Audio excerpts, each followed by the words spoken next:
নমস্কার, আপনাদের সকলকে স্বাগত আমার মনের কথায়।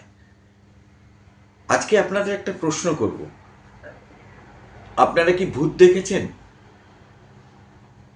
বা ভূতের স্পর্শ বা অনুভব কখনো করেছেন?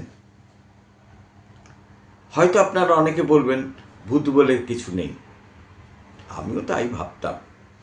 কিন্তু আমার জীবনে এমন কিছু ঘটনা ঘটেছে যাতে আমি বিশ্বাস করি আর না করি, আমি অনুভব করি। আজকে সেই গল্পই বলবো। আমি তখন ভারত সরকারের সঙ্গীত ও নাটক বিভাগে শিল্পী হিসাবে আমন্ত্রণ পেলাম হলদিয়ার কাছেই একটি গ্রামে একটা স্কুলের অনুষ্ঠান হবে।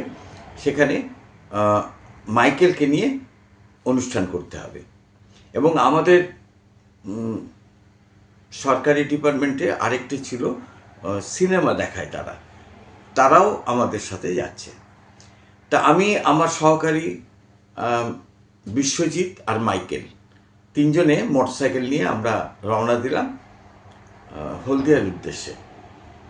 তো হলদিয়ার কাছেই ওই গ্রামটি, সে গ্রামটি থেকে যখন পৌঁছলাম তো সেখানে আমাদের আদর অভ্যর্থনা করে নিয়ে যাওয়া হলো সেখানকার মাস্টারমশাইয়ের বাড়িতে। তা মাস্টারমশাইয়ের বাড়িতে যাওয়ার পর বাড়িতে অনেক নারকেল কেটে জল দিয়ে তারা আমাদের অভ্যর্থনা করলেন। দুপুরে ওখানে খাওয়া হলো।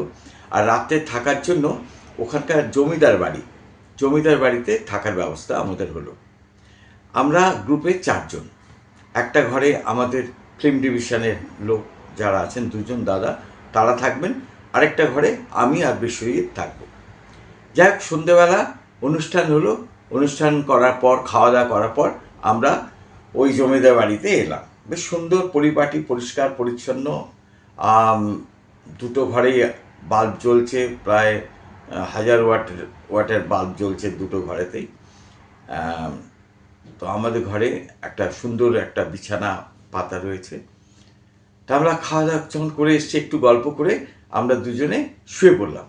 ঘুমটা বেশ গাঢ়ই হয়েছিল। হঠাৎ কারো খোঁচানিতে আমার ঘুমটা ভেঙে গেল। আমি তাকিয়ে দেখলাম আমার বিছানার পাশে দীর্ঘদেহী এক মানুষ, লম্বা লম্বা চুল, সাদা ধুতি এবং সাদা একটা কাপড় গায়ে জড়ানো অবস্থায় আমায় আঙুল দিয়ে এরকম ঠেলছেন আর আমার দিকে একদৃষ্টে তাকিয়ে আছেন। এবং উনি, তার চোখের ভাষা যে তোমরা এখানে কেন শুয়ে আছো, ওঠো এখান থেকে। আমি তখন অবাক হয়ে আমি ওই ভদ্রলোকের দিকে তাকিয়েছিলাম অনেকক্ষণ। তারপরে আমি ভাবলাম ইনি কে, আমি তো চিনি না, দরজা বন্ধ আর ঘরেতে ঢুকলোই বা কী করে। তা ভাবলাম বিশ্বজিৎকে ডাকি বলে আমি হাতটা বিশ্বজিতের দিকে নিয়ে যাচ্ছি ওকে ডাকার জন্য, কিন্তু কিছুতেই আমি ওকে স্পর্শ করতে পারছি না। অনেকক্ষণ পর হঠাৎ একটা ঝাঁকানিতে আমার ঘুম ভেঙে গেল। তাকিয়ে দেখলাম বিশ্বজিৎ আমাকে ধাক্কা দিয়ে আমাকে ডাকছে, বলছে, প্রবীরদা আপনি গো গো করছেন কেন, কি হয়েছে, আপনি গো গো আওয়াজ কেন করছেন? তা আমি তখন একটু ভ্যাবাচাকা খেয়ে গেলাম। ঘরে দেখলাম আলো জ্বলছে, দরজা বন্ধ। আমি তখন ওকে বললাম, জানো তো আমি স্পষ্ট দেখলাম যে আমার এই বিছানার এই পাশেতে একটা দীর্ঘদেহী এক মানুষ দাঁড়িয়ে আছেন এবং আমাকে আঙুল দিয়ে করে ধাক্কা দিচ্ছেন, দিয়ে বলছেন যে এখানে কেন তোমরা শুয়ে আছো, ওঠো এখান থেকে। যাই হোক, ও খানিকক্ষণ চুপ করে রইল। আমরাও উঠে খানিকটা জল টল খেলাম, চোখে মুখে জল দিলাম। তো ঘুম তখন আসতে চাইছে না। তখন ঘড়িতে যখন দেখলাম প্রায় 2:30-3টে বাজে। দুজনে খাটের মধ্যে এপাশ ওপাশ করতে শুরু করলাম। ঘুম আসে না। হঠাৎ চোখটা কখন বুজে এসেছিল, দেখলাম দিনের আলো ঘরেতে ঢুকছে। তা আমরা উঠে পড়ে গতকালকের কথা ভাবছিলাম। ভাবতে ভাবতে বারান্দায় গিয়ে পায়চারি করছি। তো বারান্দার থেকে, এটা আমরা দোতলাতে রয়েছি, এই দোতলার বারান্দার থেকে নিচে দেখছি একটা বেশ বড় বাগান।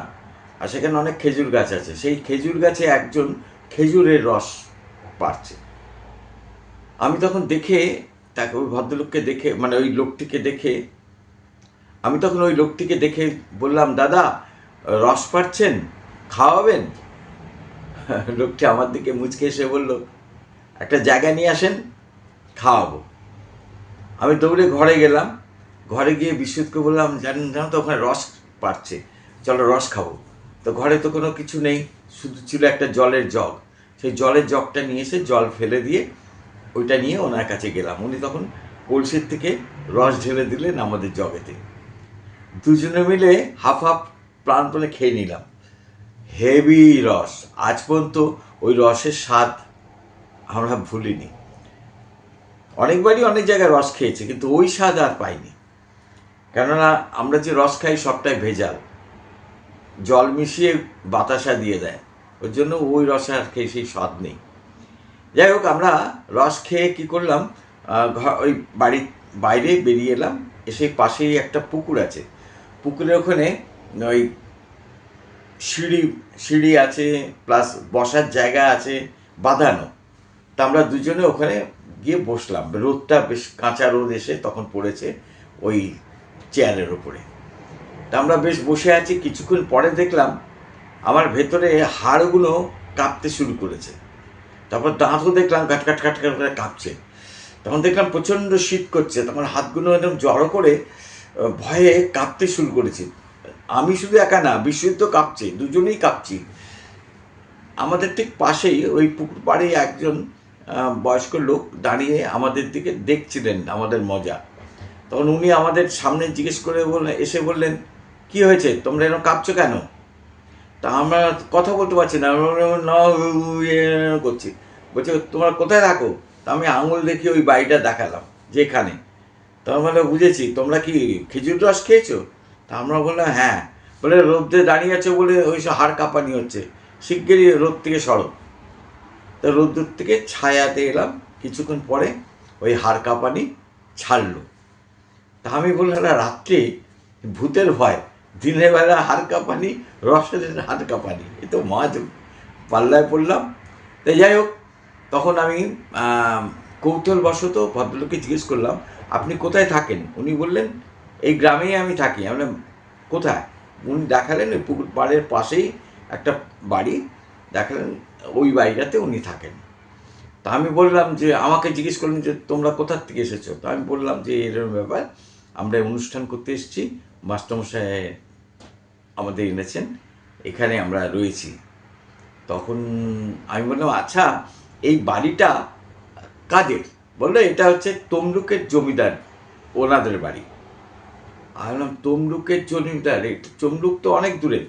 তো এটা বলে, না এটা ওনাদের ওই বাগান বাড়ির মতনই বলতে পারো, ওরা এটা জমিদার বাড়ি সবাই বলে। তো এখানে ওই জমিদাররা, আমি বললাম, জমিদাররা এখানে থাকেন না? বলে, না ওনারা এখানে থাকেন না, ওনারা সব তমলুকে থাকেন। তো এখানে ওই পুজোর সময় সব আসেন। আমাদের দেখালো বাড়ির নিচে সব ওই বারান্দাগুলোর মধ্যে সব বাঁশ ঠাঁস এইসব রয়েছে, আর ওটা ওই বাঁশের জাল মতন করে আটকানো আছে। বললেন যে ওইগুলো সব রয়েছে, আর ওপরটা খালি থাকে। আর ওনারা যখন আসেন পুজোর সময়, এই বাড়ি আবার রং টং হয়, এখানে ঠাকুর পুজো হয়, দুর্গা পুজো হয়, ওনারা তখন ওপরে থাকেন। আমি না, ও আচ্ছা। তখন আমি বললাম, আচ্ছা এই বাড়িতে কেউ থাকেন না? বলে, না আগে জমিদার বাবু থাকতেন, আর তার সাথে রানীমাও থাকতেন। আলাম, আচ্ছা। তারপর উনি বললেন যে ওনারা দুজনেই এখানেই মারা গিয়েছিলেন। হ্যাঁ তাই? তখন আমাকে আঙুল দিয়ে দেখালো যে এই ঘরটাতে জমিদারবাবু থাকতেন, মানে আমরা যে ঘরটা আছি সেই ঘরটা ওনার জমিদারবাবু থাকতেন। তাহলে ও আচ্ছা আচ্ছা। তখন তো আমার আক্কেল গুরুম হয়ে গেছে, আমি তখন আসল কত ব্যাপারটা বুঝতে পেরেছি। তখন আমি ওনাকে বললাম, আচ্ছা আপনাদের সেই জমিদারবাবু দেখতে কীরকম ছিলেন, খুব লম্বা? উনি বললেন হ্যাঁ। আমরা বেশ মানে লম্বা লম্বা চুল, দাড়ি গোঁফ ছিল? বলে হ্যাঁ। আর উনি কি এরকম ধুতি পরতেন, আর গায়ে একটা ধুতি গায়ে এরম জড়াতেন? বলে হ্যাঁ। তা তুমি এগুলো জানলে কি করে? তা আমি বললাম না, আমার আসলে ও একটা ব্যাপার আছে, আমি একটা ওনার ছবি দেখেছি। বলে কোথায় ছবি দেখলে? তখন বললাম, বলে ও আচ্ছা আচ্ছা, ওপরে ঘরে কোথায় থাকতে পারে ওনাদের ছবি। যাই হোক, সেই দিন তো হয়ে গেল। মাস্টারমশাইয়ের বাড়িতে আবার আমরা দুপুরে খেতে গেছি। মাস্টারমশাইয়ের স্ত্রী তো নারকোল পাড়িয়ে ডাবের জল খাওয়ালেন, তারপর সেই নারকোল কুড়িয়ে মুড়ি ভাজছিলেন, মুড়ি দিলেন, মুড়ি দিয়ে নারকোল দিয়ে টিফিন করালেন। আবার দুপুরে মাছ ভাত খেলাম, খেয়ে রাত্রিবেলা শো। রাত্রিবেলা শো তো করে এবারে যখন আসছি তখন বিশ্বজিৎকে বললাম, দেখ আজকে রাত্রেও তো থাকতে হবে, যদি কালকের মতন ঘটনা ঘটে তো ঘুম হবে না, তো চল একটা ধূপকাঠি কোথাও থেকে কিনি। তো একটা জায়গা থেকে, দোকান থেকে একটা ধূপকাঠি কিনলাম, কিনে সাদা দেয়াল, ঘরটা না পুরো সাদা দেয়াল, মানে সাদা রং করা একদম। আর কিছু কোনো ফার্নিচার নেই, শুধু একটা খাটি আছে আর একটা টেবিল আছে।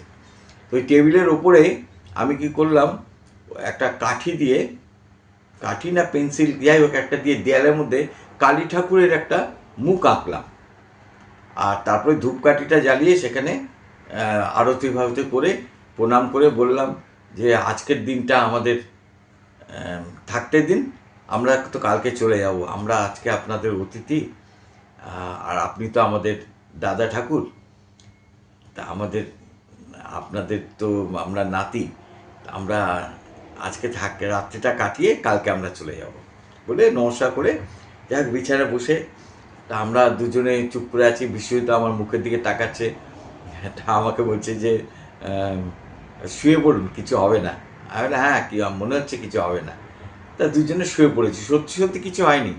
সারা রাত ঘুমিয়েছি, কোনো ডিস্টার্ব হয়নি, কিচ্ছু হয়নি। পরের দিন সকালবেলা উঠেছি, ভোরবেলা উঠে দেখলাম পাখি ডাকছে, আমরা উঠেছি, উঠে মুখ হাত পা ধুয়ে গাড়িতে সব জিনিসপত্র বেঁধেছি, বেঁধে মাস্টারমশাইয়ের বাড়িতে গেছি। গিয়ে মাস্টারমশাই, আমাদের অফিসিয়ালি কিছু কাজকর্ম করতে হয়, সেসব কাজকর্মগুলো করে ব্যাস ওনার স্ত্রীর দেওয়া নারকোল আর ওই নারকোলের মুড়ি আর মুড়ি নারকোল খেয়েছি, প্লাস আমাদের নারকোল দিয়ে দিয়েছিলেন, সে নারকোল নিয়ে আমরা কলকাতায় ফিরে আসি। এবারে বলুন, এটা কি, এটা সত্যি কি ভূত দেখা? যদি আপনাদের কারোর সাথে এরকম কখনো কিছু ঘটে অবশ্যই কমেন্ট করবেন, জানাবেন, লিখবেন আমাকে আমার এই মনের কথা পেজে। তবে আজকের মতন এখানে শেষ করছি, আবার দেখা হবে পরবর্তী গল্পতে। নমস্কার, ভালো থাকবেন সবাই।